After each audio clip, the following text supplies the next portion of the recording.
of Ediso, be very welcome, everybody, to this roundtable with editors, with trying to explore how to decolonize from the center.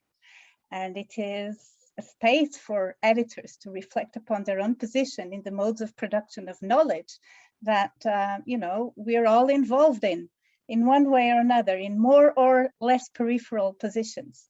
And I think that the dialogue between peripheral and not so peripheral positions might be really interesting, and Ediso is the place to do it. So I give the words to Miguel, because Miguel is going to present some, he's going to introduce the ideas, and then I'll come back to moderate, okay? And explain to everyone how the session is going to happen. Okay, so Miguel, go ahead. All right, thanks, Clara. Let me see what okay. So everyone, good day to everybody attending the session.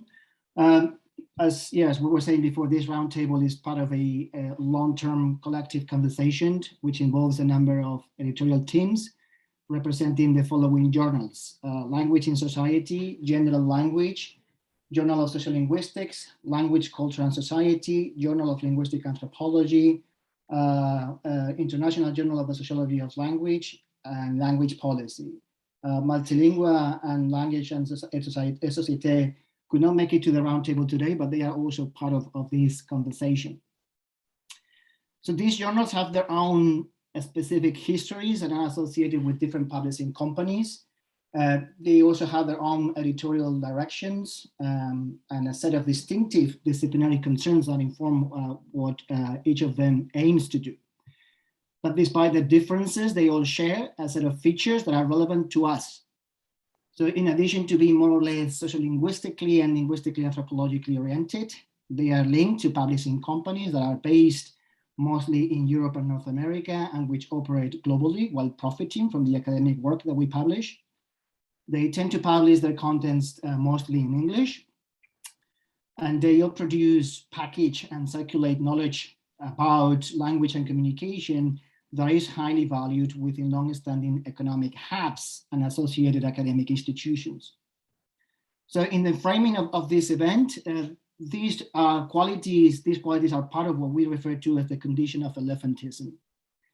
Our conversation, therefore, starts or emerged out of increasing discomfort as enablers of these structural configurations that we see anchored in larger history of colonialism and capitalism. We acknowledge that our editorial activities play an important part in the making of such configurations. And at the same time, our day-to-day work as journal editors is also constrained by decisions that we can always control and which are made well beyond our reach within the confines in the publishing industry. So against this background, the roundtable is to all of us, a preliminary attempt to explore the possibilities for transformative ways of being, doing in our daily work as editors. So beyond just talking about this, we all seek to take baby steps involving joint actions across editorial teams, while at the same time also reflecting about the specific logics of knowledge production that apply in the areas that each of the journals cover. So these are the questions that we all have agreed to engage with today. So how is this condition of elephantism played out in internal working histories of your own journal? Second, from your perspective, what role should journals like ours play and why? And third, how might we achieve these goals? What are the opportunities we could make use of? What are the barriers that we face?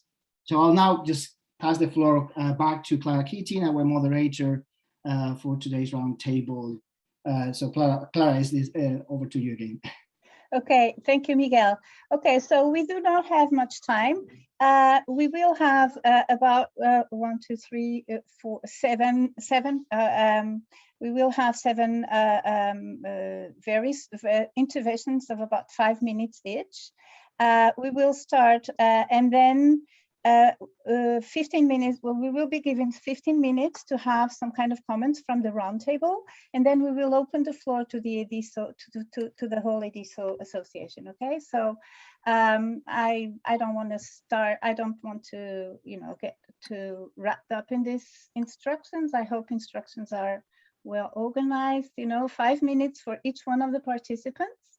And then a small time, about 15 minutes for each one of you to comment on each other's interventions. And then we will open the floor to the EDISO members and the EDISO Association members, okay? So let us start with Sonia Das, Journal of Linguistic Anthropology. Is she around? Yes, hi. Okay, Sonia, hi. Hi, so thank you to Miguel and Monica for inviting me to join this panel, which is very relevant and timely in terms of my own editorial work. So this is starting my 4th year as editor-in-chief of the Journal of Linguistic Anthropology. I previously was co-editor-in-chief with Chase LaDuza, and right now I'm the sole editor-in-chief. One of the things that, as the Journal of Linguistic Anthropology, we've been facing many of the same problems that Miguel outlined. I think that linguistic anthropology is dominant in institutions in North America and in Europe, so that the submissions that we receive are very Euro-American. So North America, Canada, US, and Europe dominant in terms of the submissions. Similarly, we're dealing with writers who, one of the things that we've been dealing with a lot is that most of the journal articles that get accepted quickly are from authors who are English dominant writers. So one of the things that we've been trying to do is to be more open to submissions from other countries where people are not English dominant writers. But because we did not have copy editing services, this involved a lot of extra work on our part. So the editors were doing the copy editing and also sometimes asking the authors to copy edit and pay for copy editing themselves, which is very expensive. So that is a deterrent to inclusion from from places where writers are not English dominant. Another thing we've been focusing on are citational practices. So in terms of submissions, are authors citing a diverse range of scholars and not the same scholars over and over again? Is this not reflecting gender biases, racial biases, national biases? This is something we've been thinking about a lot and trying to figure out a solution to whether peer reviewers should be evaluating submissions based on the representation of the references. A good news is that we now have copy editing services for the journal, but we don't have enough to pay for everyone. So what we're doing is I'm selecting and sort of keeping these copy editing services set aside for people who are non-English dominant writers. And then lastly, peer reviewers. Most of our peer reviewers are from the US, Canada, and Europe. And so building social networks that can enable us to have a more broad diversity of peer reviewers. Now, everything is published in English. We don't have abstracts published multilingually like some other journals do. This might be something that we should look into. Again, one of the problems is that we don't have the financial resources to do this, and that might be something we could talk about as sort of a collective action and how to make the journal submissions or the journal articles available in different languages. So those are sort of those are the different strategies that we've been focusing on and the problems and the potential solutions. And I look forward to hearing from the rest of you in terms of what your journals are also looking at. Thank you, Sonia.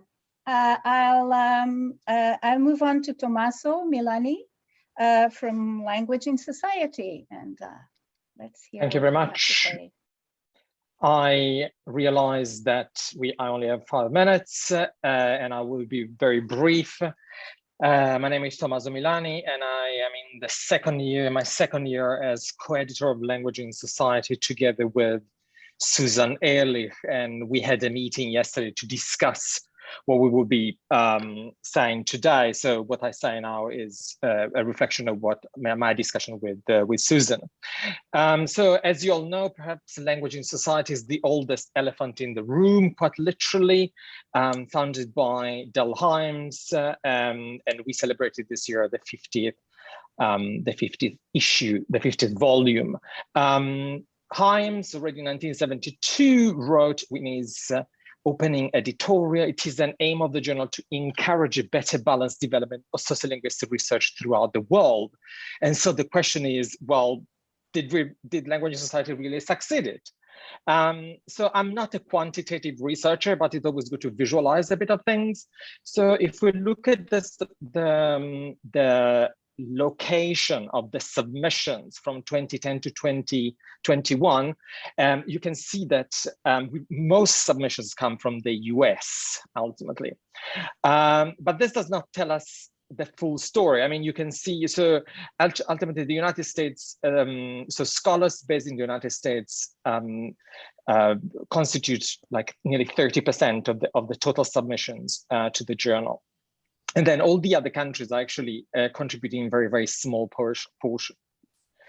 So if we look at the acceptance submission rate, it looks slightly better, although all things need to be taken with a pinch of salt. It looks like, you know, that Nepal has 100% submission rate, so I mean success rate. So because they submitted, there's one author from Nepal that submitted one article, and that article was accepted. So 100% rate. So, you know, it might look good, but perhaps it's not so good.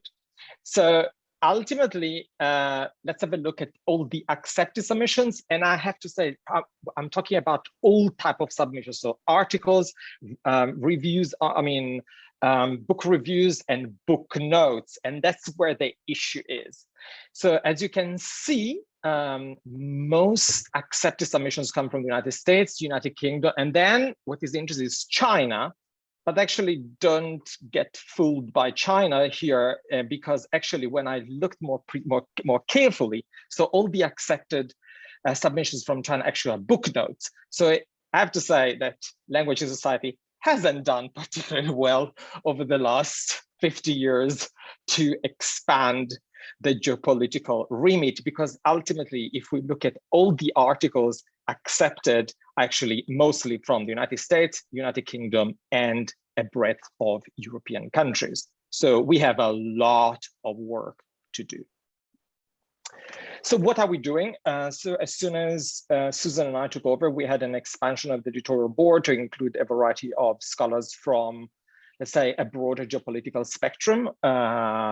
Then we've also started with, we only consider special issue proposals once a year. So all the proposals compete with each other. And one of the key criteria that we have for the proposal that actually gets chosen, which was one proposal, is geopolitical breadth. And I can already say that this year we accepted a proposal from Rodrigo Borba and Daniel Silva from Brazil on the sociolinguistics of hope, which has a very good coverage in terms of geopolitical breadth, but also in terms of conceptually about questioning the coloniality of knowledge.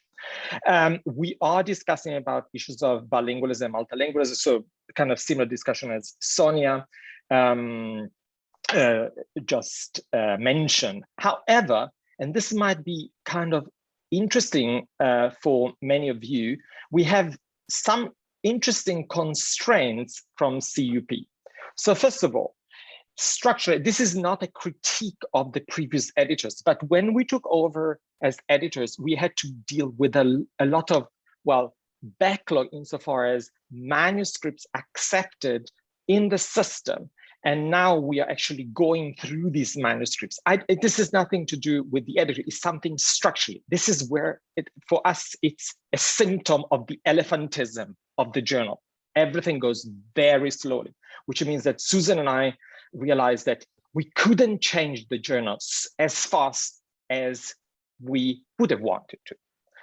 Then, although CUP is not as a non-profit publisher, we have huge constraints in terms of page numbers allocated to the journal. So even if we wanted to move all book notes and book reviews to online only, they will still count it against the total page number, which also means that if we want to say to encourage different types of genres of writing, not the typical article, so it means that we need to take away pages from elsewhere because we have a very set amount of pages, and we find it extremely frustrating.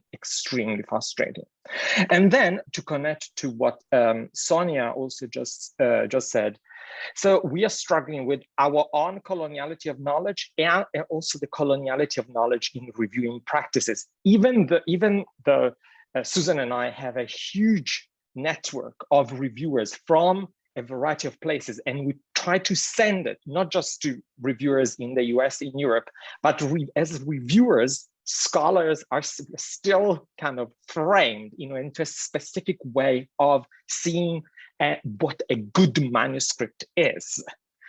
And we also find it extremely difficult to change as a system. And I stop here. Thanks, Tommaso.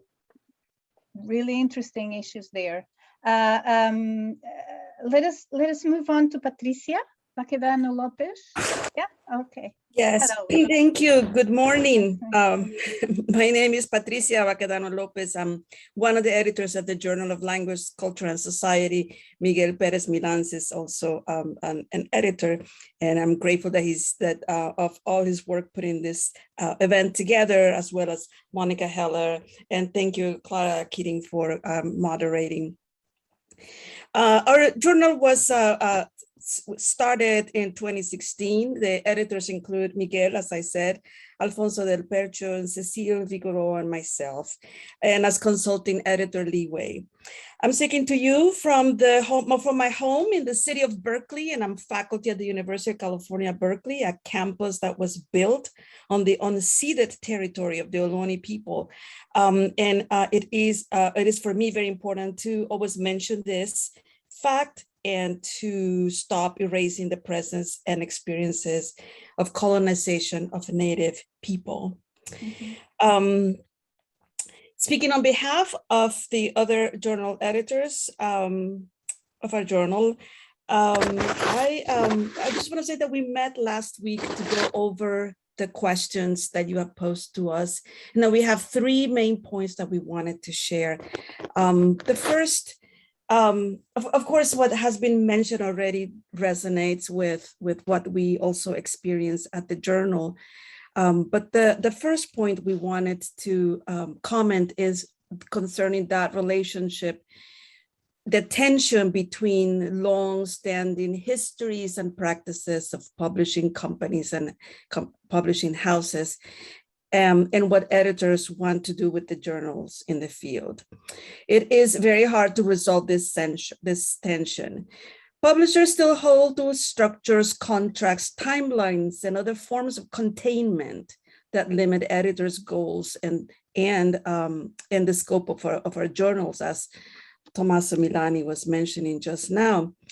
In our case, since the inception of the journal in 2017, we had started and we wanted to make sure that the journal reflected our decision to be a horizontal group, meaning no hierarchies within our journal in terms of action, in terms of visually how we represent ourselves and our work.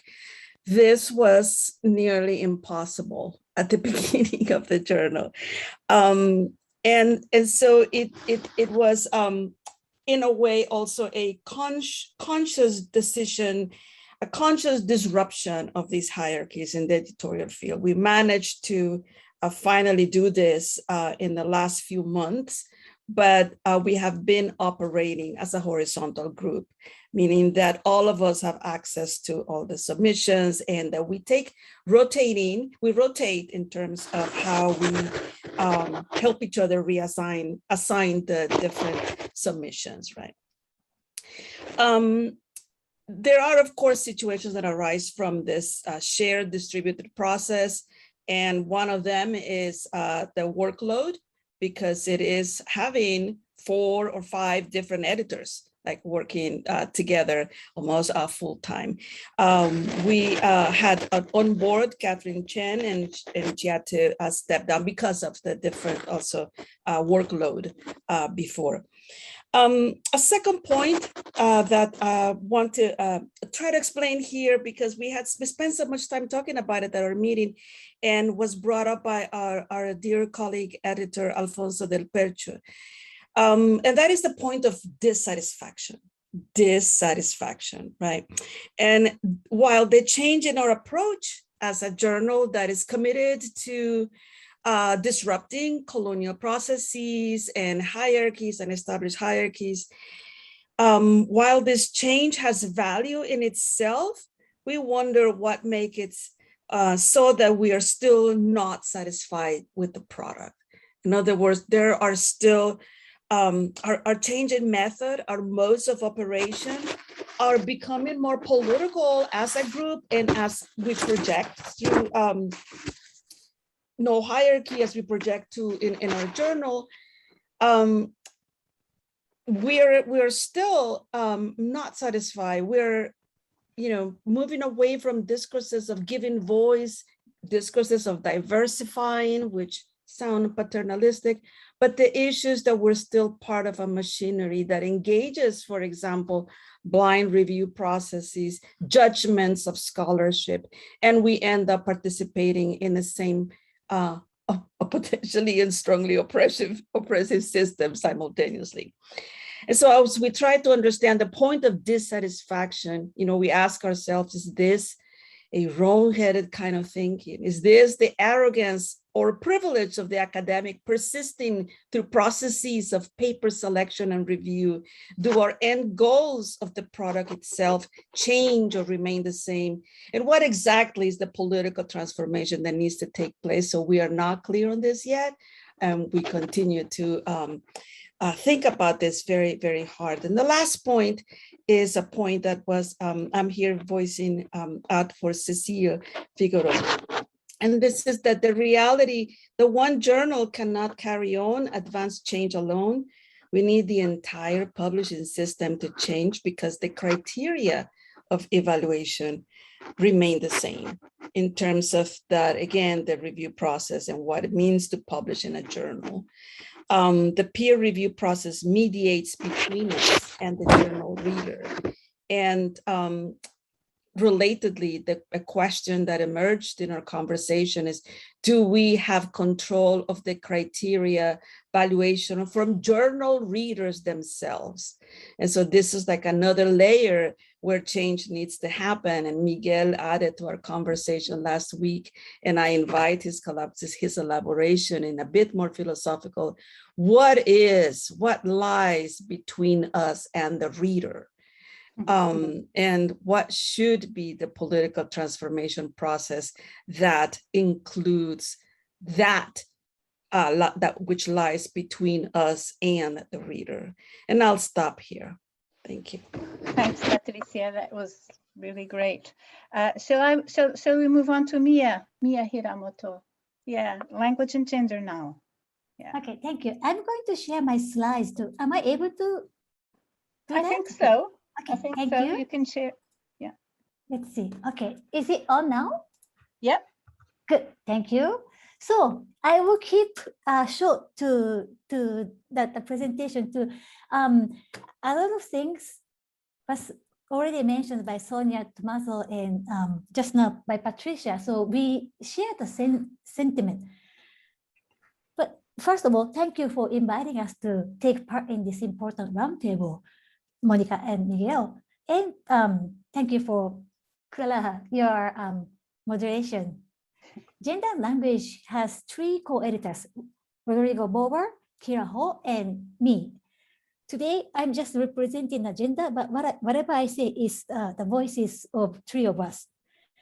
So we have been co-editors for about 2 years, and our perspectives on publishing is influenced by the fact that we are scholars from different parts of the world. So we have Rod from Brazil, Kira from US, and me from Japan. I'm based in Singapore. So the Asian perspectives.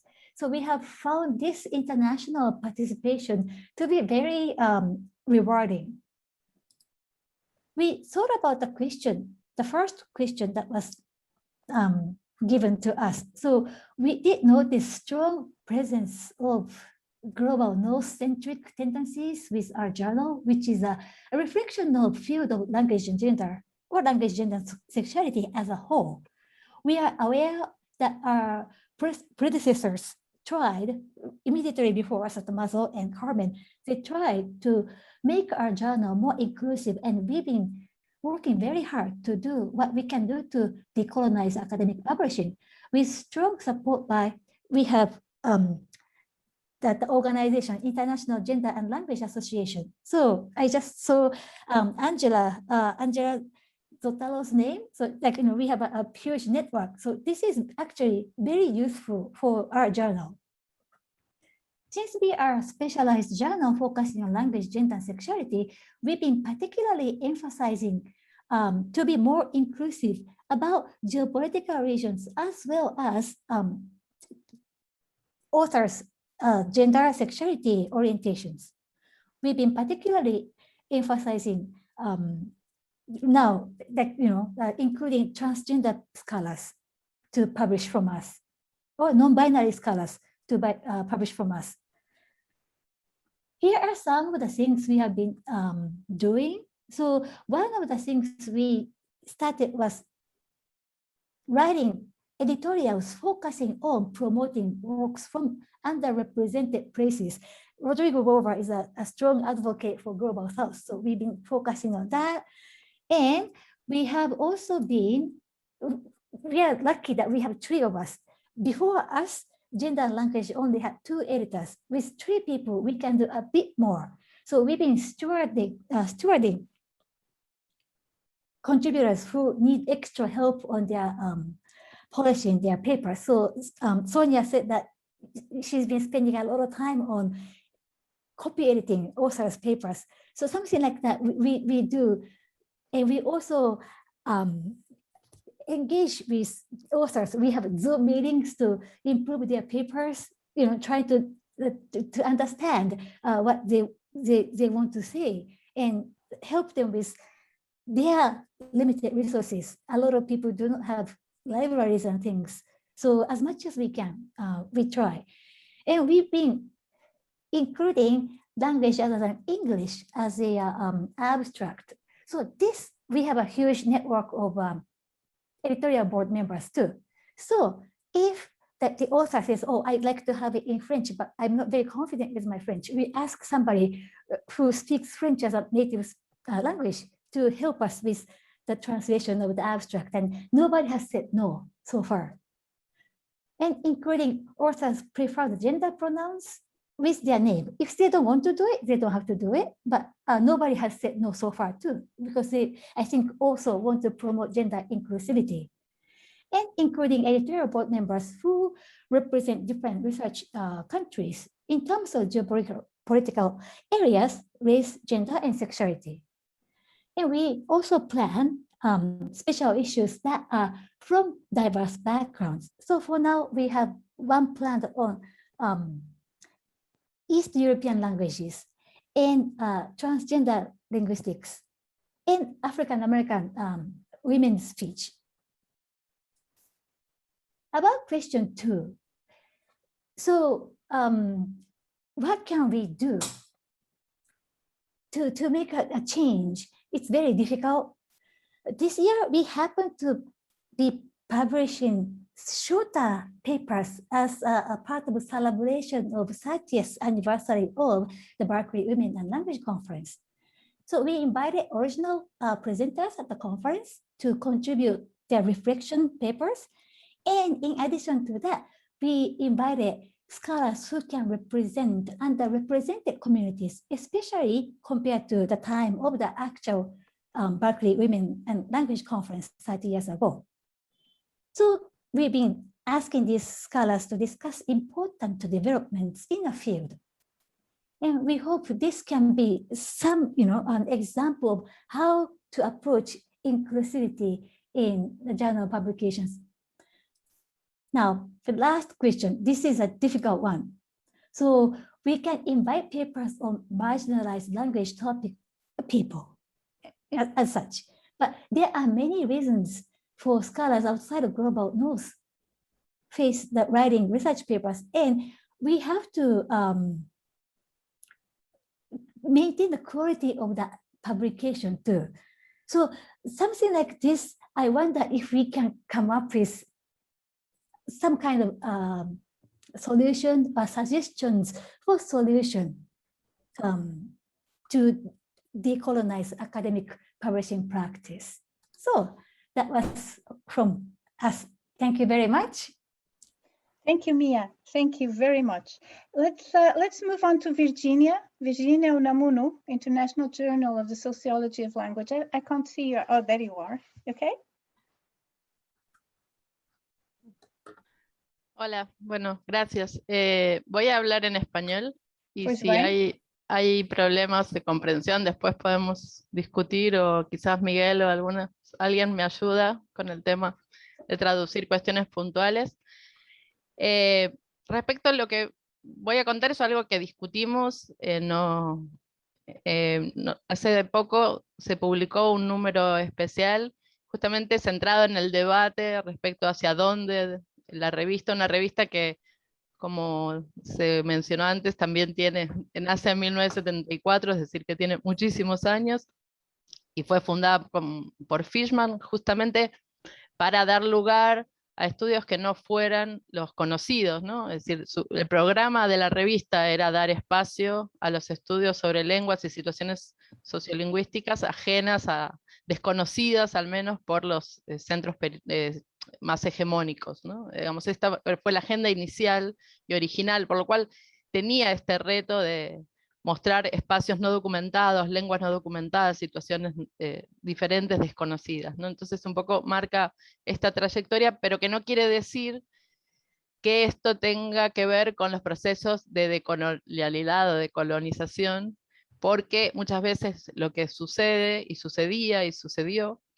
es que estos estudios eran realizados o son realizados por personas que trabajan en los centros hegemónicos, que estudian las lenguas o los procesos sociolingüísticos de situaciones no hegemónicas. Entonces generaba como esta contradicción, de algún modo, que la perspectiva y el objeto de estudio eran de algún modo distintos, ¿no? Un objeto centrado en la periferia, pero una mirada desde el punto de vista de lo central, ¿no? Y de la epistemología de lo central. Y esto justamente marca como una cierta contradicción que nosotros miramos mucho, ¿no? Desde la revista, de cómo revisar eso, ¿no? Cómo pensar en que las personas que son parte de las comunidades, las cuales son descritas o estudiadas, sean quienes explican, analizan, difunden, hacen circular conocimiento sobre esas situaciones. Esa es una de las primeras justamente marcas de contradicción y uno de los retos quizás importantes de una revista como esta, ¿no? Que tiene una gran trayectoria y que tiene algo resuelto a diferencia de otras revistas, es que está presente, ¿no? en las distintas bibliotecas universitarias porque tiene una gran tradición, ¿no? Entonces justamente no hay un problema sobre cómo hacer circular, sino es cómo revisarla desde adentro, ¿no? Esto es de algún modo nos preguntamos mucho, ¿no? Y el equipo, digamos, actual, que está coordinado por Alexandre Duchenne, que no pudo participar, está también integrado por personas de distintos lugares del mundo, ¿no? Botswana, España, Singapur, Argentina, Estados Unidos, Suiza, y esto marca justamente, y Alexandre tiene la convicción de trabajar mucho en equipo, es decir, que nos reunimos, discutimos mucho sobre estas cuestiones relativas a la revista y a los modos, ¿no? En hacer frente a estos retos intrínsecos, ¿no? A la producción científica, a su circulación, a su legitimación, porque creo que nada de lo que estamos hablando tiene sentido, digamos, de discutir si no pensamos en el peso que tiene para quienes producimos conocimiento en la academia los procesos de indización. I don't know how to say in English, indización, Indexation. Ya, I don't know. que son como procesos fundamentales porque inciden de forma cada vez más globalizada en que se escribe en las evaluaciones de quienes formamos parte de los equipos de investigación, los sistemas científicos. Incluso Argentina hasta hace poco no estaba como marcada por esta agenda, pero cada vez más está marcada por estos criterios de evaluación de la producción, ¿no? Y eso marca muchísimo quiénes escriben, cómo se escribe, dónde se escribe y la lengua que se escribe. El journal es uno de los, quizás de los pocos que acepta artículos en distintas lenguas. No es una revista monolingüe en inglés, acepta artículos en diferentes lenguas, como español, italiano, alemán. Sin embargo, esto no quiere decir que haya una oferta o que se envíen trabajos en estas lenguas. Y nosotros discutimos mucho el por qué. ¿Por qué la gente no nos manda artículos en otros idiomas, ¿no?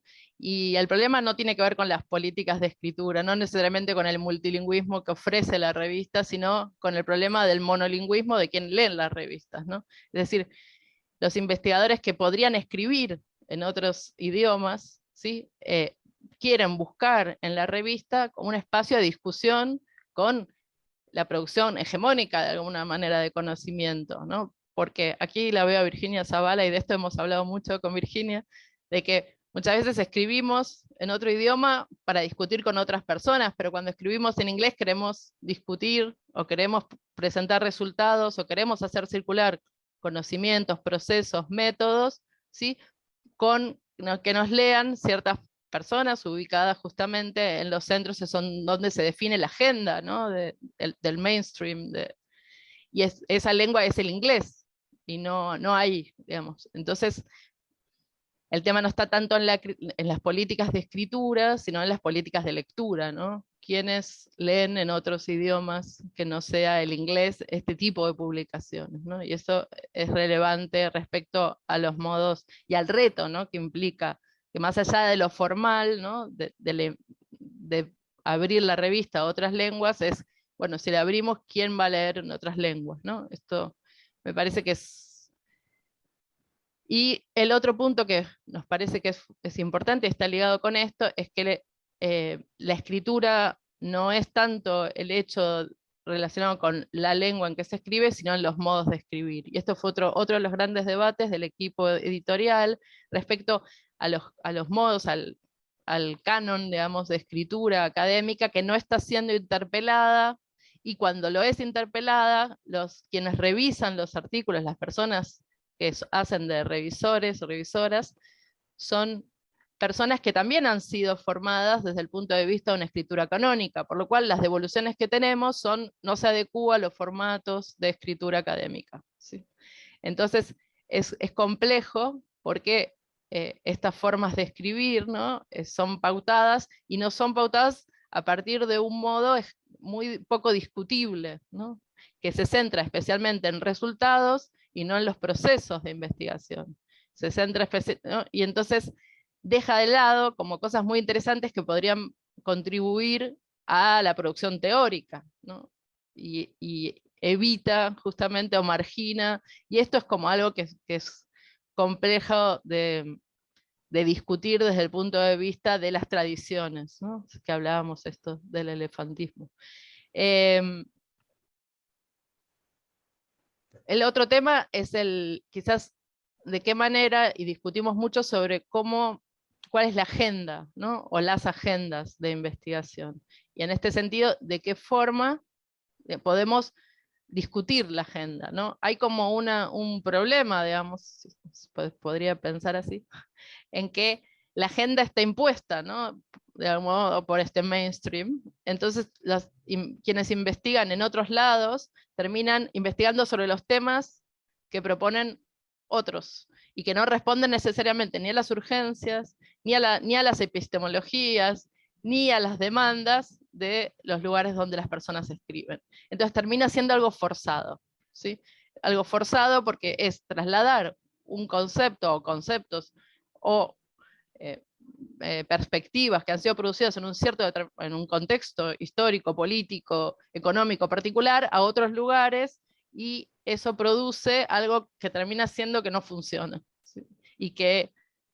Pero sin embargo la agenda no parece estar abierta, digamos. Hay poca producción de otros temas, o de otros conceptos, o la producción conceptual en nuestras disciplinas no parecen siempre abiertas a otras posibilidades conceptuales, intelectuales y epistemológicas, ¿no? Virginia, podes fazer por pequeno minuto só para ¿Sí? terminar? Sí. Ya termino. Estoy buscando nuestros apuntes. Sí, quizás algo que escribió Alexandro que quiero decir, que él decía, bueno, qué dificultades, porque nosotros lo pensamos cómo incluirlos a ellos, ¿no? Cómo incluir a ellos que están en el sur, ¿no?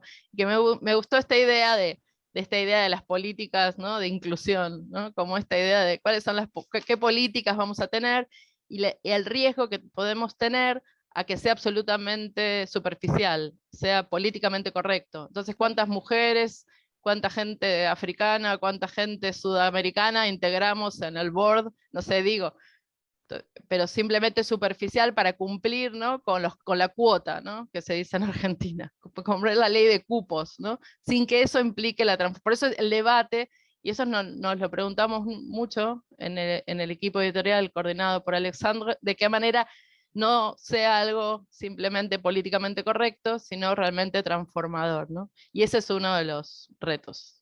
Y con esto cierro. Obrigada, Virginia. So Obrigada. Yeah. So shall we move on to Virginia, to Kate Menken and Miguel. Miguel, on language policy. Yeah. Kate, Sure. Kate, there you are. I'm sorry, I didn't. Yeah. Okay. Yeah, no, thank you. And I want to thank Miguel, the co-editor with me of the journal Language Policy.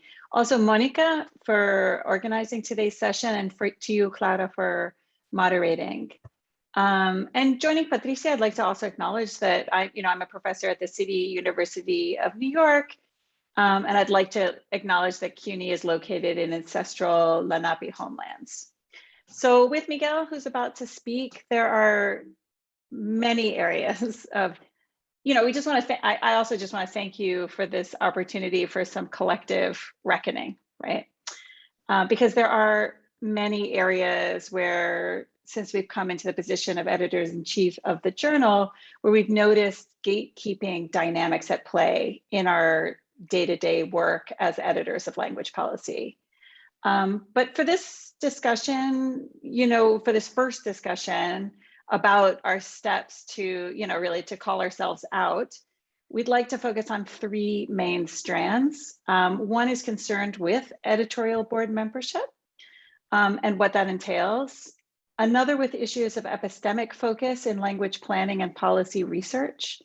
And then the third related to our contractual relationship with publishing companies.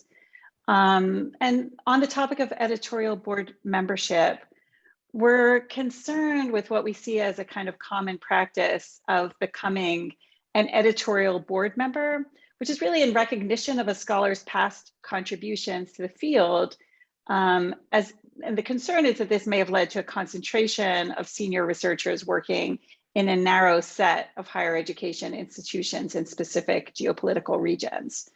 It has also fueled dynamics of labor and these kind of invisible hierarchies of the editorial board, with peer review work, for example, tending to fall disproportionately on a few editorial board members, or with some who are not editorial board members doing that labor for the journal, and sometimes doing more of it than actual editorial board members who are the ones who have received that recognition.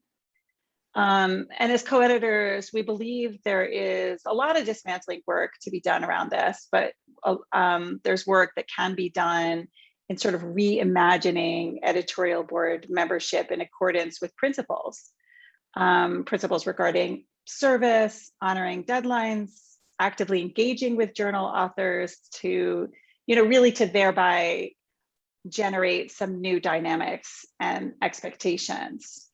But this is not always easy. So for example, publishing companies have their own understandings of academic prestige, what they consider to be prestige and influence.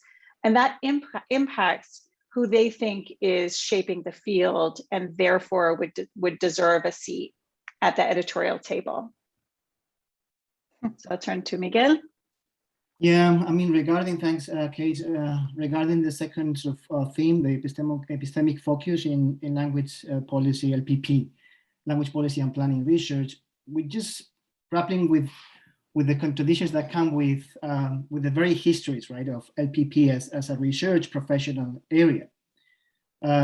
So we see that there is a large number of submissions coming from everywhere, but that tend to engage with very rigid and decontextualized models that have currency in wealthy centers of Europe and North America, and which are very often implemented mechanically into other research contexts.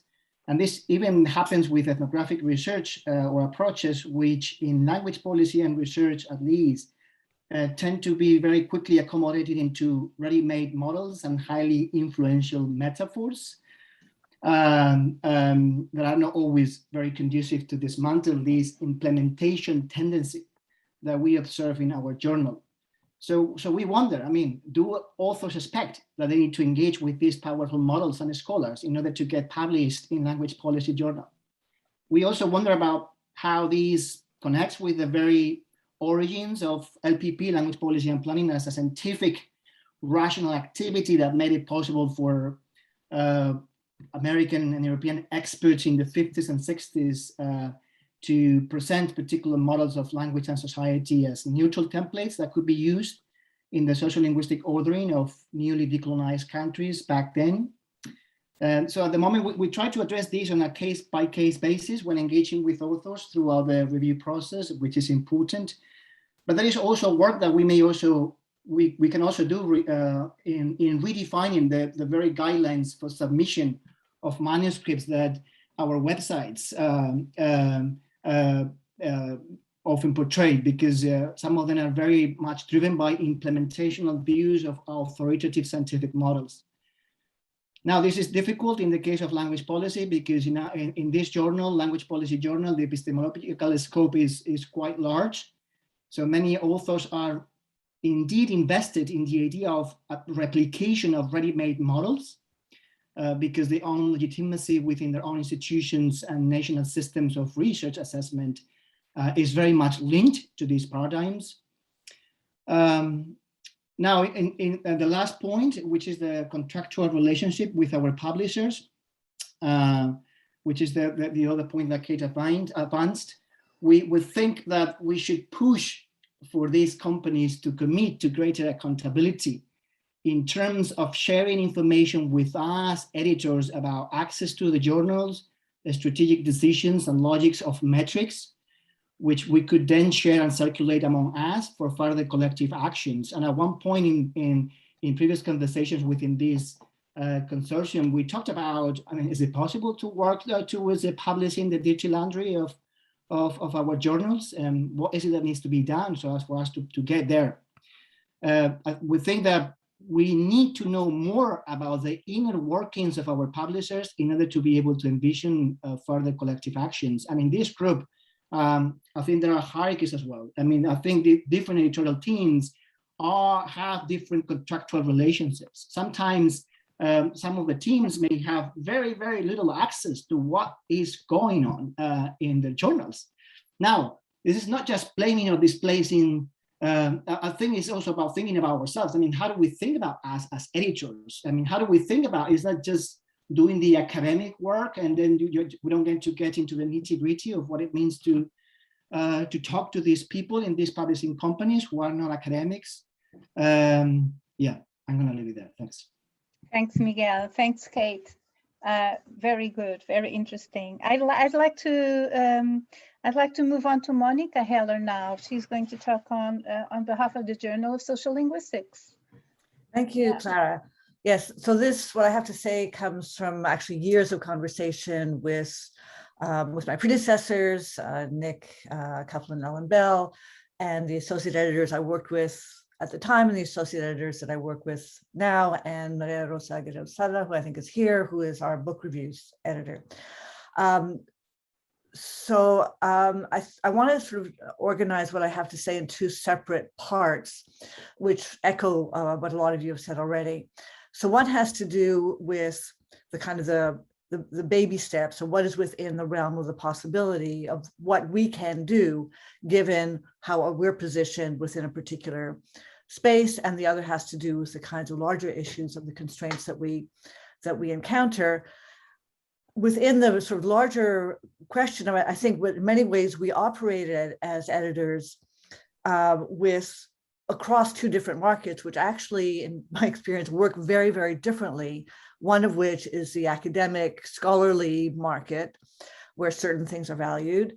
And the other is the publishing market. In the case of the Journal of Sociolinguistics, so it's a proprietary journal of Wiley, which is a for-profit publisher. And there's a logic of that market, which is not terribly well integrated or not terribly well connected with the academic market and what it is that we value.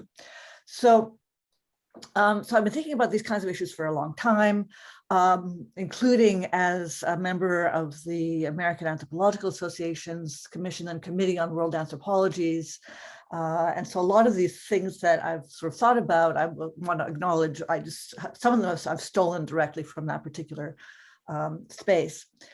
One of the conditions I think of elephantism, and I think Virginia mentioned this, is that we have to sort of think about not just the question of who's publishing in our pages, but who's reading them.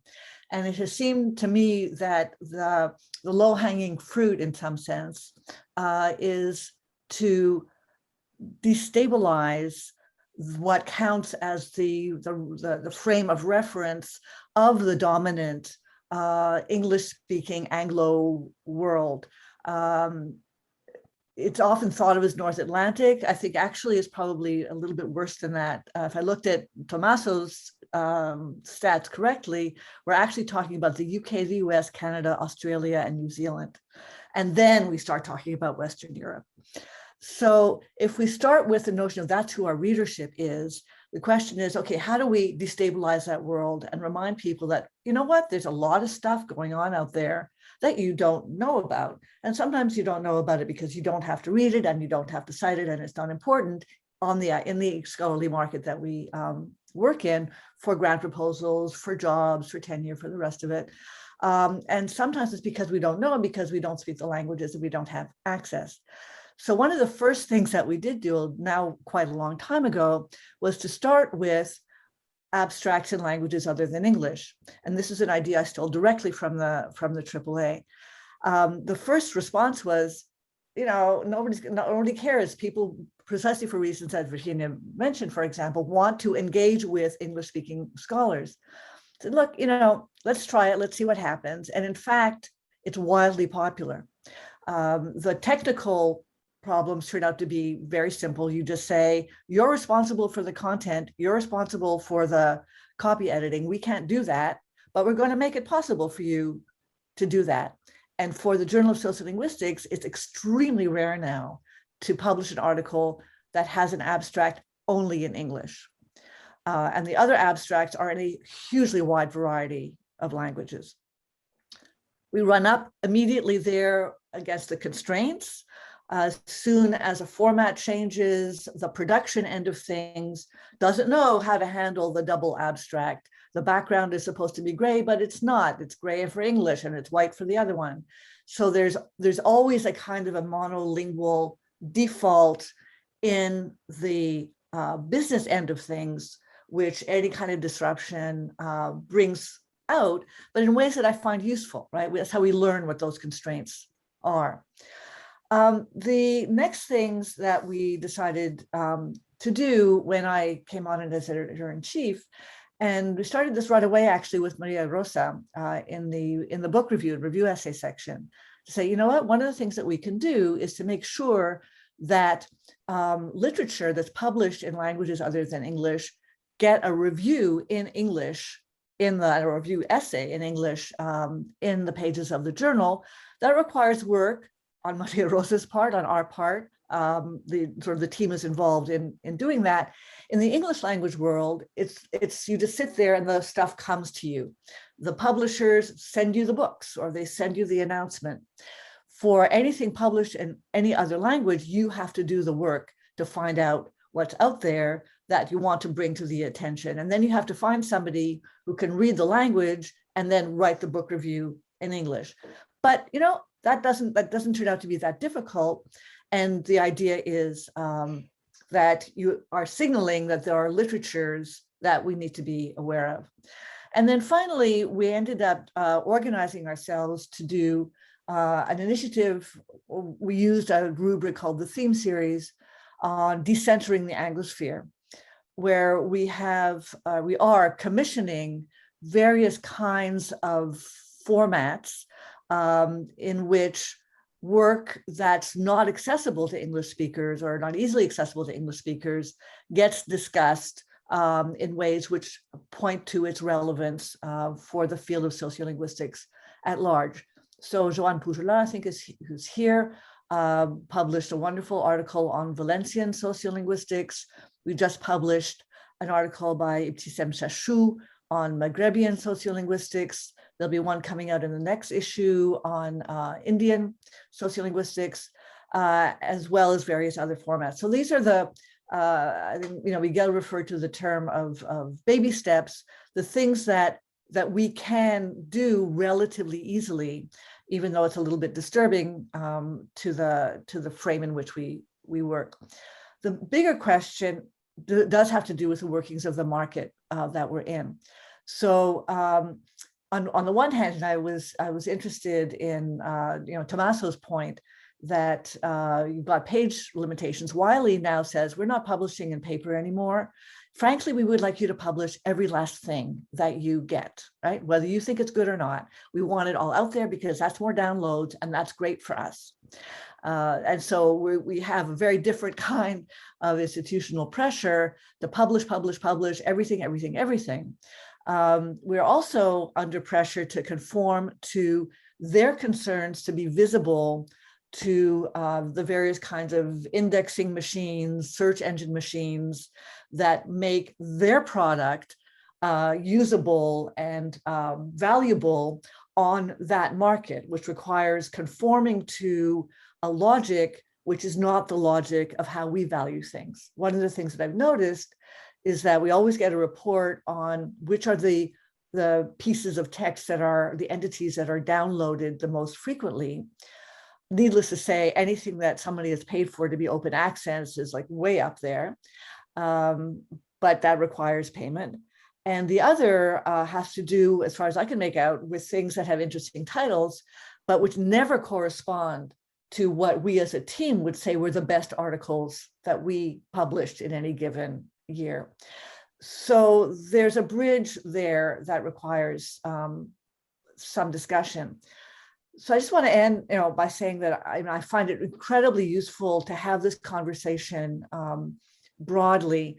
I think there is work that we can do, as Miguel was saying, to try to find out more about the constraints that we operate in, and to try to prioritize maybe where we can have, have some kind of impact, recognizing, I think, that there's a place for the elephant, but there's times when the elephant has to go away and hide in the bushes and just sort of shut up, keep the trunk, to the side. And so and I'm conscious of this. Yesterday was the National Day of Truth and Reconciliation in Canada, and one of the major messages to those of us who are non-Indigenous is basically shut up and listen. And so there's a question there for me about how do we as elephant journals shut up and listen properly. So that's all I want to say. Thanks, Monica. That's a really interesting aspect to end the presentations with. So I'd like us now to open up the floor for participants. The participants in the roundtable. Any aspects you'd like to come up with? I think that this last one is actually very interesting. When is the time for elephants to shut up and listen? And I'd like to provoke elephants to this. I'd like to provoke you elephants to get on with this issue here. But a lot of issues have been emerging. So would you care to comment on each other's on each other's interventions. Because I think that you guys need to eventually come up with a number of issues. If not, there are a number of people that have already included some thinking in the chat, but I'd like to leave some time for you to come up with cross themes and topics. So I have Tommaso and Virginia. I'm not really sure whether Virginia was the first or Tommaso was, but please go ahead, Tommaso, or Virginia, whoever. I think Tommaso was the first. Tommaso. Okay, Tommaso, would you like to start then? Okay, so something that I just want to I'm quite interested about what Monica just said. I mean, it's very odd.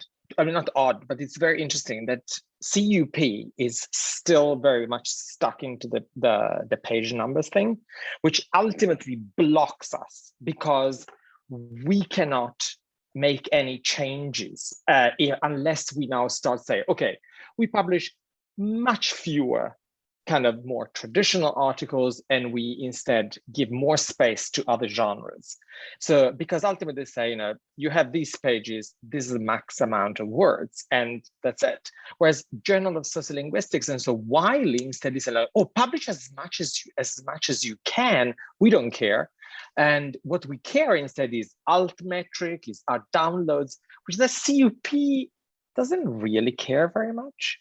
So I'm just at some point I would like to have that we have a collective meetings with our respective kind of journal, whether representative, because I think they have to listen to these discussions. I mean, they need to be there because otherwise, this is all well and good. And I mean, I totally agree with everything has been said, but we can't make a change even individually. I think we need to actually bring all the publishers together in the same room with us because they have to listen to us collectively, I think.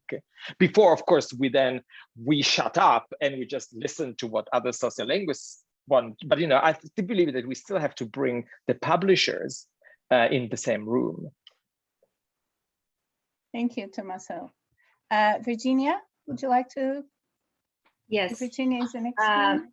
Yes. Hi, hello, everybody. I just wanted to start saying that this is a very interesting event. I guess that one important step is to share our discomfort, which is very important. I really think that I wanted to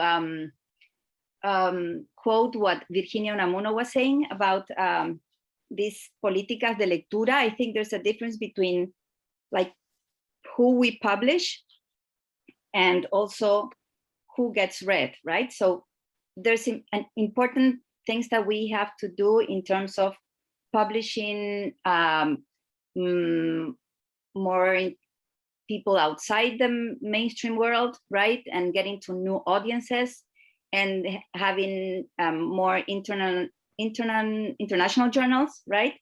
That's one thing. But what Virginia was saying was that políticas de lectura, which is like reading, policies have to do with politics of who read people from the global south, right? And I think that's really important because that's something that I feel as well. Like, although I publish in English and I also publish in Spanish, but I publish in English, I think that I get more cited by people from the global south, not people from the global north. So I was thinking about what another person was saying about citational practices and like trying the journal to cite a diverse range of scholars and kind of commit people who review the articles to do that. So I think that that's something a task that we have to get in mind, which is different from just publishing people.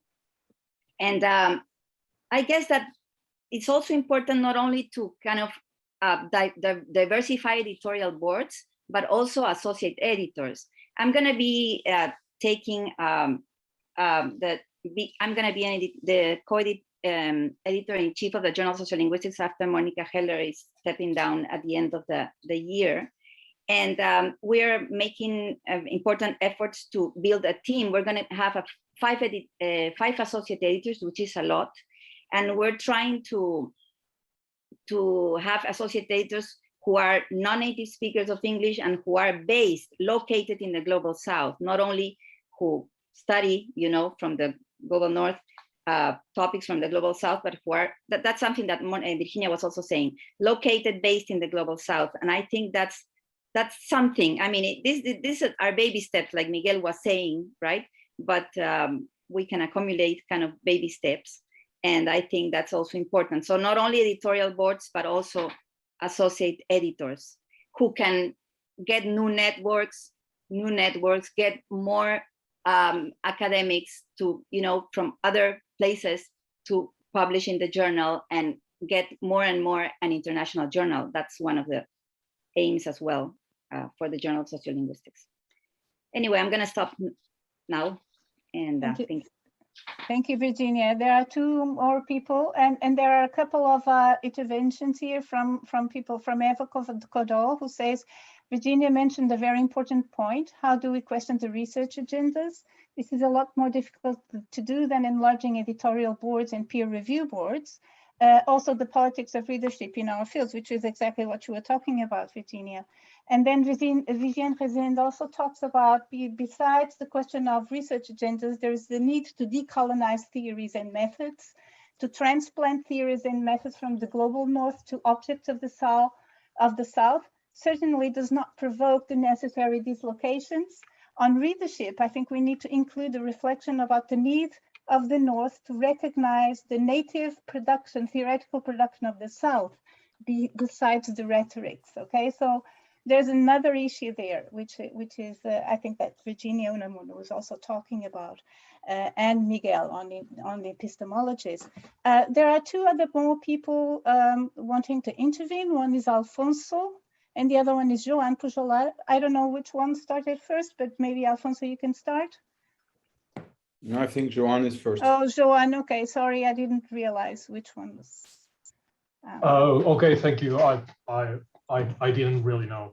I just want to say a number of things, so it's not going to be a very orderly intervention that you will remember like the main points. Well, first, I think it is an excellent exercise, the kind of diagnostic that we've seen here, and the effort made by the editors of the main journals, as we've seen here. I don't want to dwell on this because I think I found the diagnosis excellent. To me, the question now is the treatment. Of course, people have. From the initiative of these journals, they have attempted a number of things, right? But to me, I find it hard to believe that the solution is to change the practices of the English-speaking journals, which are going to be English-speaking for a long time. For instance, I mean, I am quite convinced that the vast majority of academics in the next decades are not going to be proficient enough in English unless there is a massive language shift in many countries or in many social classes, which could also happen. There's certainly going to be more and more people who are good at English in the academia in the many countries, and this is surely going to decide probably lots of local hierarchies and rates of success and things like that, because those who are in non-English speaking countries, we also see how our own institutions are actually devaluing in evaluations. Are also devaluing the material that we publish in languages other than English. So it's not just what these journals do that makes a problem. So basically, to me, it's also a question that, this is really untractable ways in which hegemonies work. Is like, how do we reconstruct the spaces of conversation in other areas? I have to say that in the last 2-3 years, a group of people in Catalonia are working very hard to resuscitate Catalan sociolinguistics as a space of conversation, which really had been I think, technically dead for a long time, which means, you know, there has to be agendas outside of these journals that we are now dealing with. In the reconstruction of these spaces of conversation, as a side issue I wanted to comment, but after seeing at least the presentations I've seen in this EDISO symposium, which I think has been really great, I have noticed I've only have witnessed one case in which the interventions have been in Catalan, and this was mine. So given that that it was a bit in the agenda of edition to be more integrative with language, I think we have also to realize that maybe EDISO will have to move in a kind of active way if it wants to have Catalan-speaking spaces in the events, because I don't know, I don't want to get into the reasons why. I mean, there's been participation by many Catalan-speaking colleagues, and there are many of you here. I'm not going to get into the, you know, into considerations of why they choose to use one language and the other, because we know there are many reasons. One of them being that you don't want to make a point about it, but then we are also then getting into the typical process of making a particular spaces and conversations invisible. So I think there is a question that we have to think about here, not just the people who can eventually participate in Catalan, but also EDISO as a whole. And also because maybe the final point I wanted to make, that I've had the impression in these last few years, I've become at least more aware that if we publish in just one language, and here I am not a very good example because I've published much more in English than in Catalan during my life. What I've come to realize along the years is that whatever I publish in English does not circulate in Catalonia, it circulates in a very restrictive way. So it means that if we really mean to make our contributions relevant to different social settings, geographical areas, sets of practices, etc., we have to think very carefully about not just what language we speak, but how we set up the communication channels and the spaces of conversation, etc. In the end, my latest solution to this is to do action research, because you actually at least you have direct contact with a part of the constituency in some way or other, and this facilitates the exchange and the circulation of ideas, and that you study and that you choose relevant issues to dwell onto. Then people, you can contextualize some of the things you've learned from social linguistics, etc. So I think there is all these kind of things we should bear in mind. Thank you. Thank you, Joan. Alfonso, would you like to step in now? Yeah. Also thanks to Miguel and Monica for organizing this. I just wanted to emphasize something that Patricia said before, and I think that is really quite important to our not so elephant-like journal, Language, Culture and Society. But thanks still for inviting us to this circle. I mean, really the kind of work that we do, the way we organize this editorial board or this editorial team in a way, right? Because it's a form of labor that we produce. And it seems to me that in spite of our attempts to transform the work that we're doing, we are still, all of us, including us, kind of working along the lines of the neoliberal higher education, in which we, work when we don't work as editors and associate editors. So this is an attempt that we have tried and that we are very much struggling by. We're really trying to kind of disrupt also hierarchies of work, because the work that you all know that takes a lot of time. It's a lot of work. Most of us it's unpaid work. So I know that others are also trying to do that, and we really want to push that. Also, how we distribute the money, the little money that we get as editors. So there is something, I think, to be rethought in terms of what it means to do this sort of labor that we produce. Because we emphasize a lot the diversification of our readership and authorship and reviewers and editorial boards. But by the end of the day, as a kind of members of this weird and problematic economy of knowledge, we keep, acting within the system and also kind of reproducing the system. So this is the first thing. The second thing that I wanted to say is really, so we have tried also in our, we have very little marge de maneuver, much less than the bigger journals in terms of, changing the editorial board. Our editor is very, very rigid here. So we are trying also to if you want to diversify our authorship. But where we are struggling really is what was said before by Virginia and Virginia, about the agenda and the epistemologies. So even if we have the feeling that, again, we are diversifying, the kind of knowledge we produce remains the same. Of course, mainly underpinned by epistemologies coming from the usual places. But then also when we say, okay, but then there are also some epistemologies coming from what we call the global South. So there seems to be emerging a new hegemony, a parallel hegemony in other places that we call the South. So it seems to me that I see here a risk emerging, right?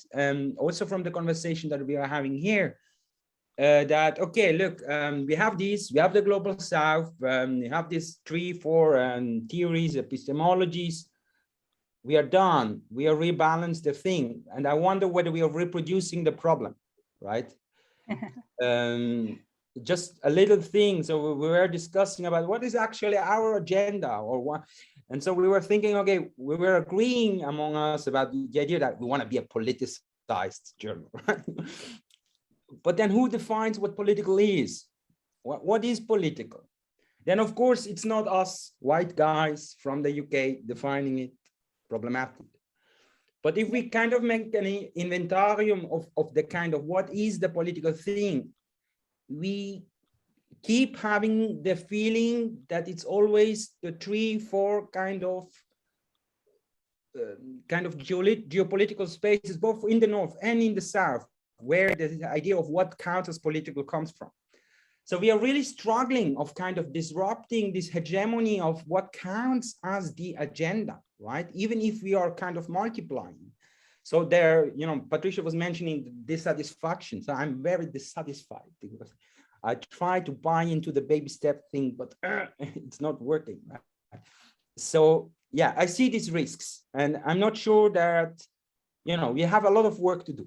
Yeah. Thank you, Alfonso. I think that you actually reached a very interesting thing, which is, is this North-South conversation is actually reproducing the whole hegemonical discourses about what counts as academic knowledge and what counts as disciplinary knowledge and social linguistics and all the rest. So I'd like to move on to Monica Heller, who brought up, and Tommaso. They both want to intervene, and I'd like to invite, participants in the roundtable who haven't yet talked about, all these issues that have emerged in the meantime.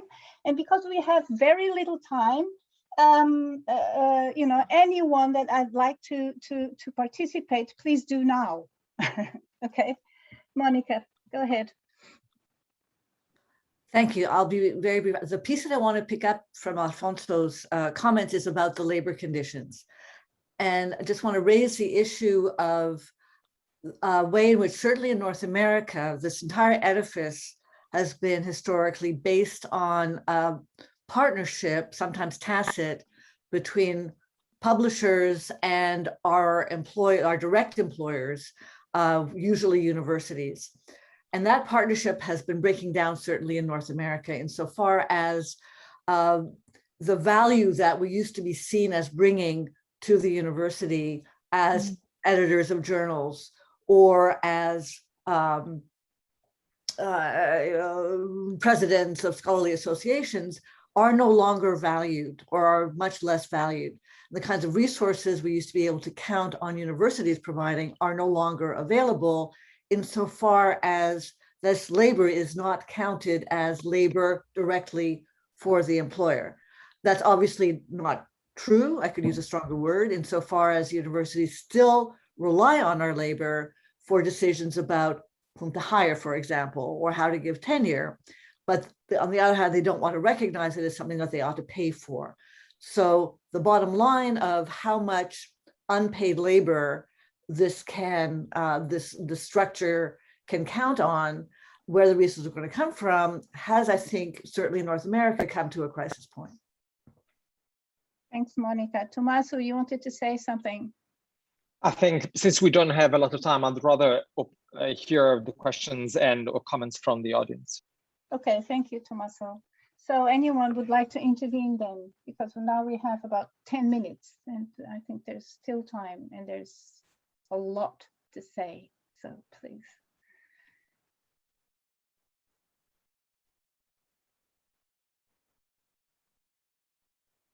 If anyone would like to intervene. I mean, can I? Yeah. Yes, go ahead, Miguel. Yeah. Basically, I mean, going back to our relationship with our publishers, and because we've been talking about the writer and the reader and readership and politics of readership, but the politics of readership are also mediated by these companies, English-speaking companies, as Johan put it, that we work for, we work in. And so, yeah, just to give an example, like language policy, we tried before the summer just to get the new editorial board together and someone representing the editorial office.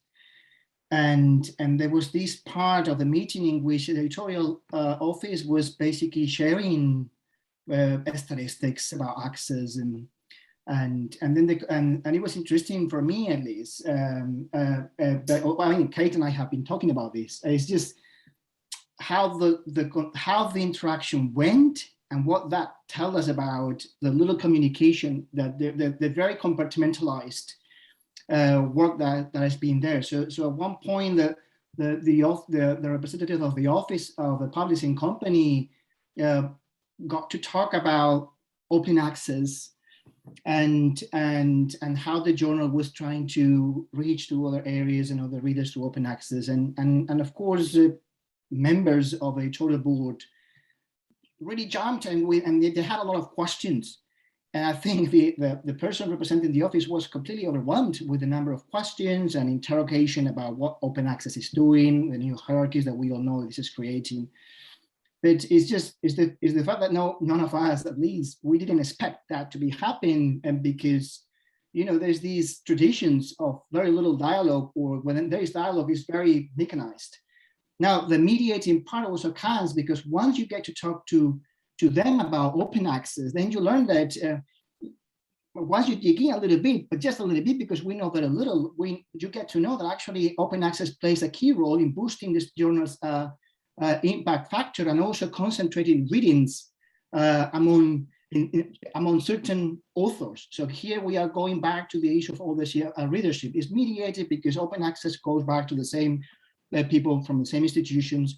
But it's not only that, it's that also it helps concentrate downloads and readings and citations in ways that in the end boost the journal's impact factor. So, but it's very difficult to know what to do with all of this. Well, you don't even know about it. And when these encounters between these different parts are not even used to have these conversations. Thanks, Miguel. Yeah. And Susanna Guilhem is also included on chat. I think unproblematically, she agrees with Joan, saying that accepting the foreign gaze as the default for what gets published in these journals is problematic. Our job is not to spend our resources and extra labor educating English-only speakers, but to advance the conversation in our own local contexts and languages, which I totally agree with. I actually, and Monica says, I actually think both are reasonable choices. So anyone would like to contribute on this? Susanna or Monica or any others? Yeah, Monica, go ahead. Oh, Mia, you were also talking. Yeah, sorry. Mia? Maybe Mia first, yeah.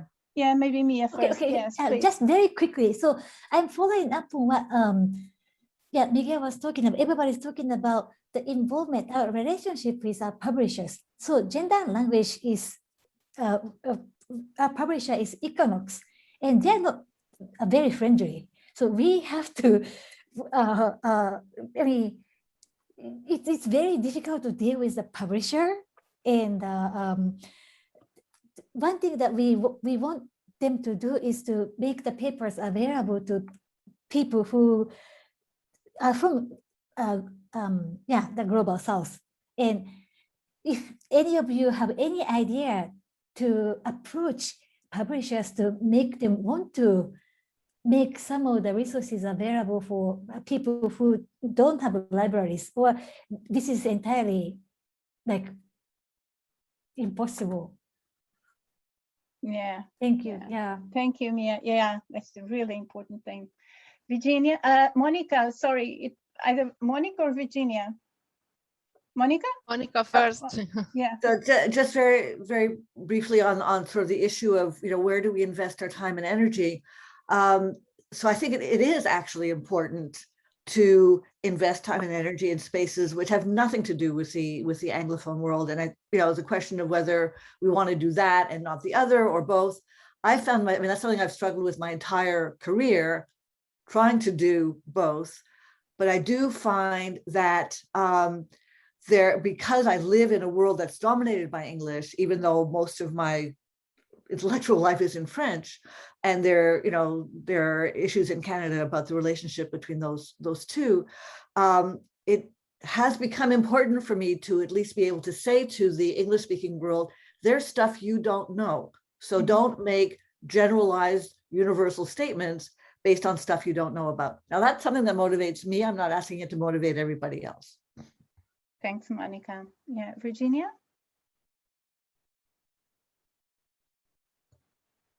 Solamente agregar algo que respecto de los vínculos entre la lengua y los sistemas. Me parece que un poco lo que decía Joan me parece importante. Al menos en Latinoamérica hay una discusión bastante importante de producir otros índices de publicación que no sean los centrales, ¿no? Con Latindex y con otros Cielo, no sé, con otras categorías que no sean esos, como para discutir.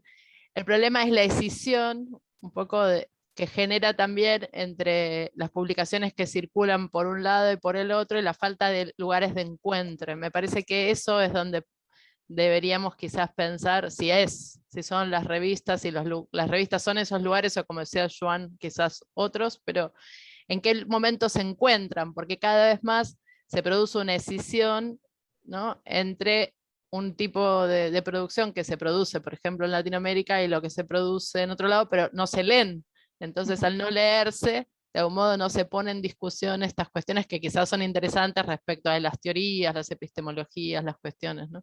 Entonces, cada vez más hay una presión de parte de los científicos de generar otros indicadores que no sean los centrales, pero entonces generaría una escisión del campo. No sé si se entiende.